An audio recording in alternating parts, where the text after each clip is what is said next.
मित्रांनो, आत्ता जे तुम्ही स्क्रीनवरती पोस्ट पाहताय त्या सध्या इंस्टाग्रामवरती खूपच व्हायरल झाले आहेत आणि तुम्ही अशा पोस्ट बनवू शकता ChatGPTचा यूज करून.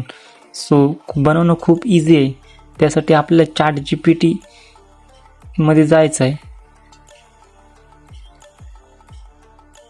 ChatGPT मध्ये गेल्यानंतर आपल्याला अशा प्रकारचं फीचर्स पाहायला भेटेल. फीचर्स पाहायला भेटल्यानंतर इथे आपल्याला प्लसवरती क्लिक करायचं आहे. प्लसवरती क्लिक करून फोटोमध्ये जायचं आहे आणि इथे आपल्याला आपला एक फोटो ॲड करून घ्यायचा आहे. ज्याच्या आपण पोस्ट बनवणार आहोत तो इथे फोटो ॲड करून घ्यायचा आहे. फोटो ॲड केल्यानंतर अशा प्रकारे आल्यानंतर खाली तिथे आपल्याला प्रॉम्प्ट पेस्ट करायचा. हा प्रॉम्प्ट तुम्हाला आपल्या व्हिडिओच्या डिस्क्रिप्शनमध्ये मिळून जाईल. सो त्यानंतर टर्न करून घ्यायचं आहे. इथे फोटो जनरेट व्हायला सुरुवात होईल. अशा प्रकारे जनरेट होऊन फोटो येईल. अशा प्रकारे आपल्या इथे जनरेट होऊन फोटो आला आहे. फोटो आल्यानंतर अशा प्रकारे खूप खतरनाक फोटो जनरेट होऊन आला आहे. त्यानंतर तर क्लिक करून वरती डाउनलोडचं ऑप्शन आहे. तिथे डाउनलोड करून फोटो गॅलरीमध्ये डाउनलोड करून घ्यायचं आहे.